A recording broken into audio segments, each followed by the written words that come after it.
नमस्कार। साहित्य तक के बुक कैफ़े की एक दिन एक किताब में मैं जयप्रकाश पांडे आपका स्वागत करता हूं और आज मैं ट्रक दे इंडिया, हिंदुस्तान की कहानी एक घुमक्कड़ की जुबानी इस किताब के साथ उपस्थित हूं।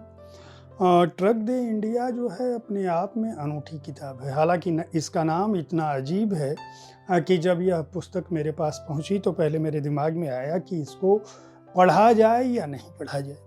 यह आखिर कैसी किताब है, एक दिमाग में जिज्ञासा बनी और जब मैं इसको पढ़ना शुरू किया तो मुझे लगा कि यह अपने आप में एक अनूठी पुस्तक।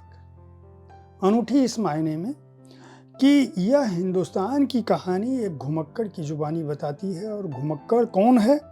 इसका लेखक रजत उभयकर। रजत उभयकर का जो अपना परिचय है वह यह है कि उन्होंने इस देश के टॉप संस्थान से इलेक्ट्रिकल इंजीनियर की डिग्री हासिल की, यानी आईआईटी कानपुर। उसके बाद वो मैनेजमेंट कंसल्टिंग के क्षेत्र में रहे और फिर मन नहीं लगा तो उन्होंने जर्नलिज्म के एक बड़े स्कूल में, एशियन कॉलेज ऑफ जर्नलिज्म में पत्रकारिता का अध्ययन किया, रिपोर्टाज लिखे, उसके लिए पोल स्टार अवार्ड पाया। इसके बाद देश के तमाम बड़े पत्र पत्रिकाओं में अंग्रेजी के लगातार लिखते रहे। इस बीच उनके दिमाग में आया, उनके बचपन में कुछ स्मृतियां बनी थी जो किसी दौर में गाड़ी से, सड़क मार्ग से मुंबई से जाने की यात्रा की दास्तान थी। उनके दिमाग में आया कि क्यों न मैं कुछ ऐसी यात्रा करूं जो ट्रक पर सवारी हो।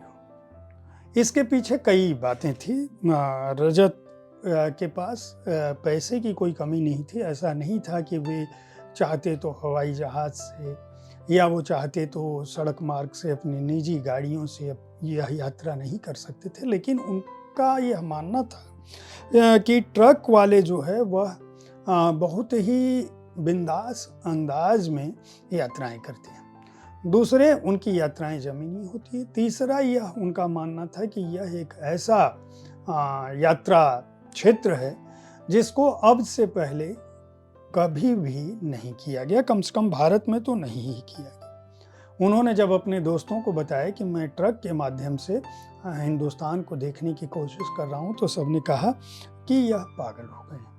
लेकिन रजत ने यह माना कि नहीं, पागलपन की कोई बात नहीं है, मुझे ट्रक ड्राइवरों के साथ यह यात्रा करनी है और उनके बारे में जो देश में तमाम तरह की भ्रांतियां व्याप्त हैं कि ड्राइवर ठरकी होते हैं, ड्राइवर शराब पीते हैं, ड्राइवर वेश्याओं के पास जाते हैं, ड्राइवर बहुत ही गलत ढंग से गाड़ियां चलाते हैं, तमाम तरह की दुर्घटनाओं के वे जिम्मेदार हैं।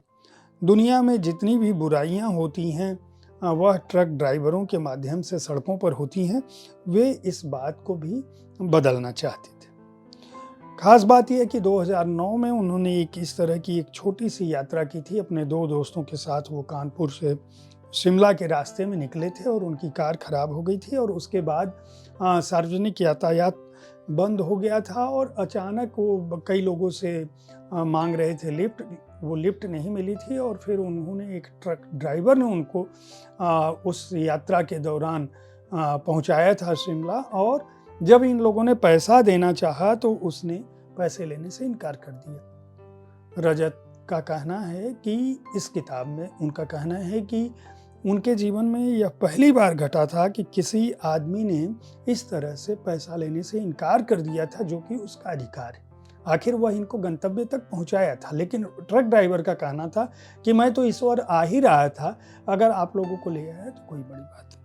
वहीं से इनके दिमाग में ये दिलचस्पी जगी कि मुझे ट्रक ड्राइवरों के साथ यह यात्रा करनी है। और फिर इन्होंने ट्रक ड्राइवरों के बहाने जिन जगहों पे ये गए, उन जगहों का, वहाँ के जनजीवन का, वहाँ के इतिहास का, वहाँ के खान पान का, वहाँ के लोगों की ज़िंदगी का, और ट्रक के बहाने जो सड़क के अगल बगल इन्होंने जो यात्राएं देखी हैं उन सब का और उनके संघर्षों का जो सामना था, ट्रक के माध्यम से किस तरह से देश की अर्थव्यवस्था जुड़ी है, किस तरह का आत्मविश्वास ट्रक ड्राइवरों के मामले में है, किस तरह से वे देश की संस्कृति को एक भाग से दूसरे भाग में पहुंचाते हैं, किस तरह से हाईवेज की धमनियों पर जो ट्रक चलते हैं उन्होंने हमारी अर्थव्यवस्था के अलावा जीवनचर्या को किस तरह से बांध रखा है। इसके अलावा ये ट्रक ड्राइवर एक मनुष्य हैं और मनुष्यता का जो श्रेष्ठ प्रतीक हो सकता है वह इन ट्रक ड्राइवरों के माध्यम से रजत उभयकर ने अपनी पुस्तक में लिखा है। इन्होंने जॉन स्टेनबेक के एक उद्धरण के साथ कि हमने कई वर्षों के संघर्ष के बाद पाया कि हम कोई यात्रा नहीं करते, एक यात्रा हमें ले जाती है। इसके साथ इस पुस्तक की शुरुआत की है। यह पुस्तक मूल रूप से अंग्रेजी में लिखी गई थी, जिसका हिंदी अनुवाद रचना भोला यामिनी ने किया है। बहुत ही बेहतरीन ढंग से यह पुस्तक लिखी गई है। इसको पढ़ते समय आपको कई बार कहानी, कई बार उपन्यास, कई बार चलचित्र, कई बार किसी धारावाहिक का एहसास होता है। रजत उभयकर को और अनुवादक रचना भोला यामिनी को इस बात के लिए धन्यवाद दिया जाना चाहिए। साथ ही साथ प्रकाशक को, साइमन एंड सिस्टर इंडिया को, कि उन्होंने इस पुस्तक के मार्फत एक अनजाने क्षेत्र, अनजाने वाहक और अनजाने समुदाय, हम ट्रक ड्राइवरों को लेकर वाकई पूरा भारतीय समाज पूर्वाग्रह से ग्रस्त है। वह यह नहीं जानता कि उनके जीवन में किस तरह से संघर्ष है, वे अपने परिवारों से किस तरह से दूर रहते हैं। और ख़ास बात रजत उभयकर यह कहते हैं कि आप इस देश में किसी भी गाड़ी को, यहाँ तक कि बस को भी 6 महीने की ट्रेनिंग लेकर, लाइसेंस लेकर चला सकते हैं, लेकिन ट्रक ड्राइवर बनने के लिए आपको कम से कम 2 साल खलासी के रूप में काम करना पड़ता है। देश में अलग अलग जाना पड़ता है, तमाम तरह के काम करने पड़ते हैं। यानी गुरु शिष्य का संबंध भी ट्रक ड्राइवर के रूप में जिंदा है।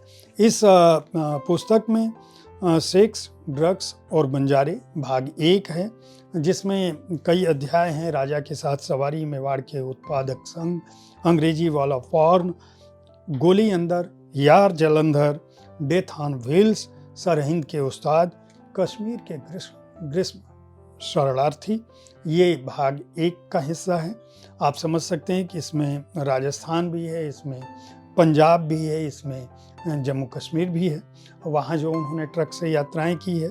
ये यात्रा एक क्रम में हुई है, अलग अलग जगहों पे हुई है, लेकिन एक बार जब मुंबई से बैग उठा लिया था रजत उभयकर ने, तो उन्होंने इस पूरी यात्रा को करके, भाग 2 में बगावत है, अंदर वालों की छत्र छाया, अमर अकबर एंथोनी, लगभग भारत, ये वह यात्रा है जो वो पूर्वोत्तर में करते हैं।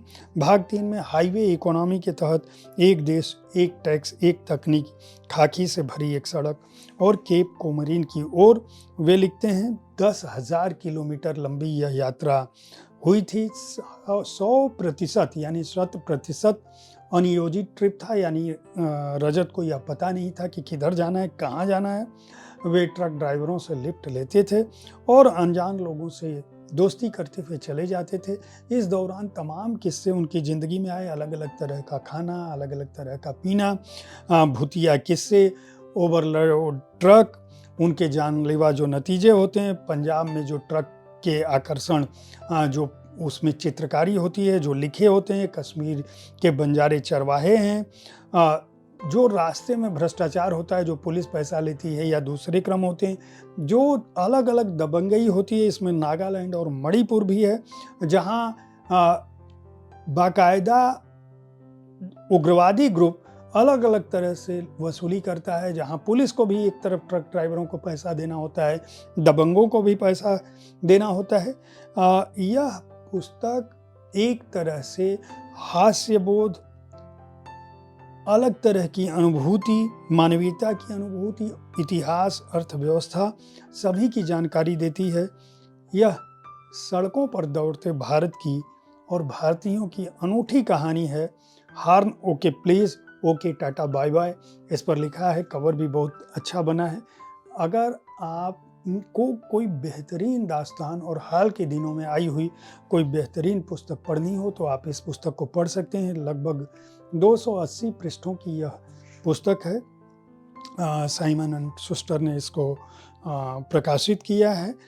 मूल्य इस पुस्तक का 399 रुपये है। उम्मीद है साहित्य तक का यह एपिसोड आपको पसंद आया होगा। इस कार्यक्रम में आप किस तरह की पुस्तकों की चर्चा चाहते हैं, इसके बारे में अपनी राय से हमें ज़रूर अवगत कराएं।